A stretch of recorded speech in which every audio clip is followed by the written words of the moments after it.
Mercury was born October 7, 1958. Program approval was granted 1 week after the establishment of the new National Aeronautics and Space Agency.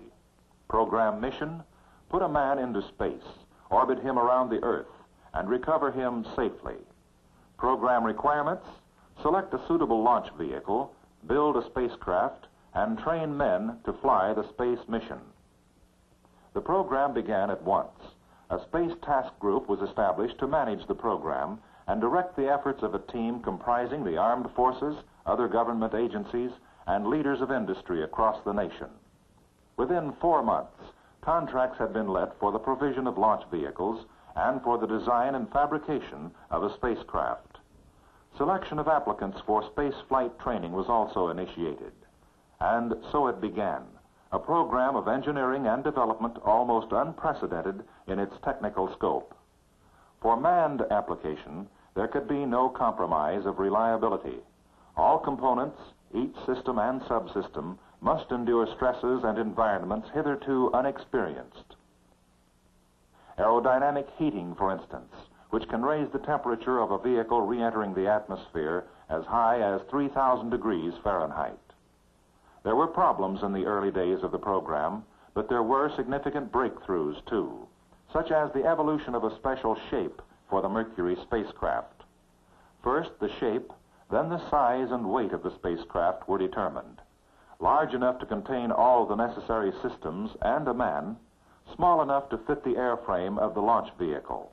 The weight, well within the lifting capabilities of the vehicle selected to insert the spacecraft into orbit, Atlas.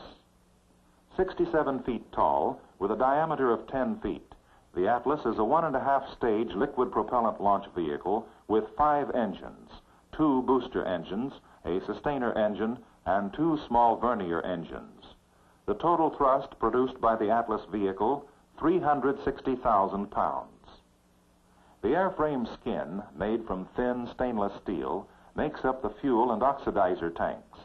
160,000 pounds of liquid oxygen and 73,000 pounds of kerosene-type fuel burn to provide thrust for 5 minutes of powered flight.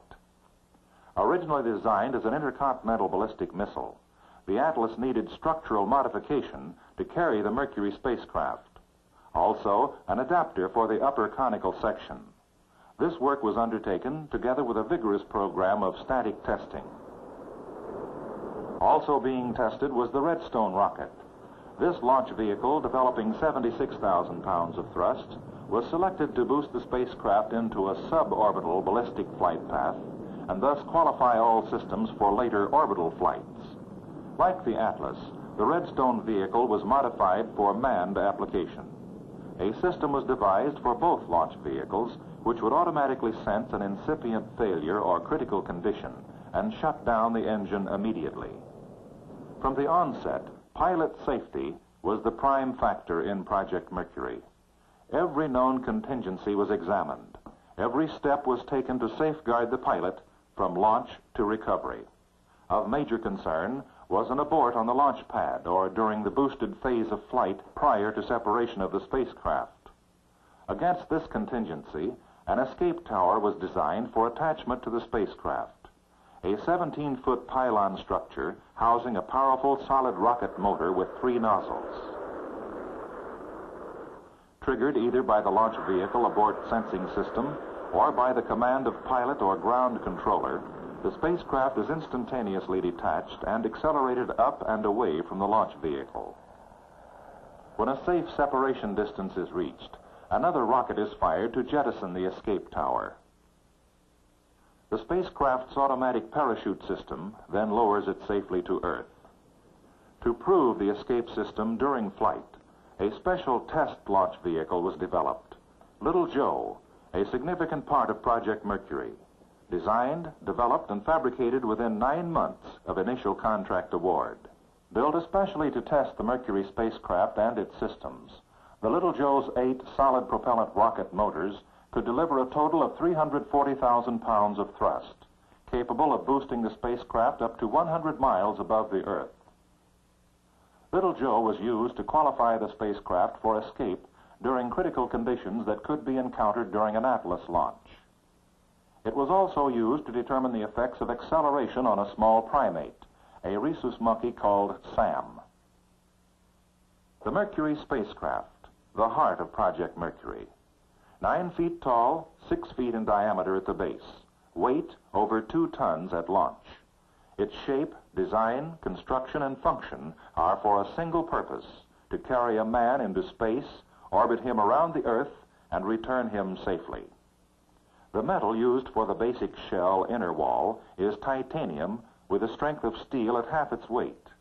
Another high-grade metal, called Rene 41, is used for the outer surface shingles, which are corrugated for stiffness and then bolted to the spacecraft frame. The cylindrical end of the afterbody, covered with beryllium shingles, houses the spacecraft's parachute system.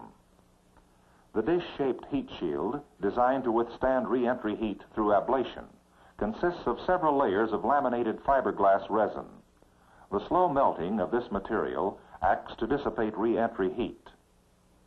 Each development phase of the Mercury spacecraft and its systems was supported by exhaustive testing. The spacecraft had to withstand the combinations of acceleration, heat loads, and aerodynamic forces during launch, re-entry, landing, and recovery. Although a water landing was planned for all Mercury missions, provision had to be made for both water and ground impact. So a landing bag was devised by attaching the heat shield to the spacecraft with a rubberized fiberglass skirt. After the heat shield had done its job during re-entry, it is lowered and the skirt forms an air-filled cushion. Landing impact is absorbed by compression of the air inside the skirt. Test followed test under real and simulated conditions. As well as being small and light, the spacecraft had to be rugged. All of its systems had to be rugged also, rugged and reliable. Reliability had to extend to operation of the posigrade rockets, which separate the spacecraft from the launch vehicle. In the same package are the solid propellant retrograde rockets, which slow the spacecraft to permit re-entry and return to Earth. Their operation is equally critical. All rocket motors had dual ignition systems from separate electrical power sources to ensure the ultimate in man-rated reliability. Man-rated reliability, engineered into the spacecraft and encompassing all of its systems. Each fuse, relay, and connector in the 7 miles of wire which form the electrical system had to have this reliability. Concurrent with spacecraft development was that of major systems, such as the automatic stabilization and control system. The ASCS is essentially an autopilot which instantly senses deviations from the programmed flight attitudes. These are corrected by jets of steam and gaseous oxygen formed by the decomposition of hydrogen peroxide in the thrusters.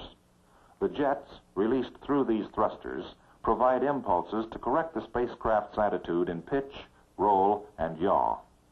Although fully automatic, the pilot can select the fly-by-wire mode and manually control the spacecraft. This mode of control is selected by appropriate switches and effected by a specially developed hand controller. As the hardware was prepared for spaceflight, so too was the most important system, man. Early in the program, 7 applicants had been selected, each meeting the exacting physical and psychological criteria.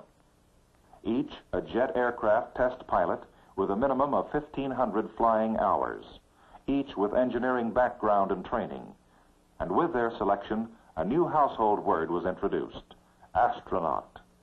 These were the men who would become a vital part of the spacecraft system, and training for the space mission began at once. At first in the classroom to study celestial mechanics, astrophysics, and space medicine. They learned to survive in a variety of hostile environments, including the deserts and jungles of the Earth. They were also taught the techniques of sea survival, including the use of specially devised life-saving equipment. But survival in the space medium was the focal point of the entire training program, and the astronauts learned the physiological effects of space flight. Weightlessness, duplicated for less than a minute.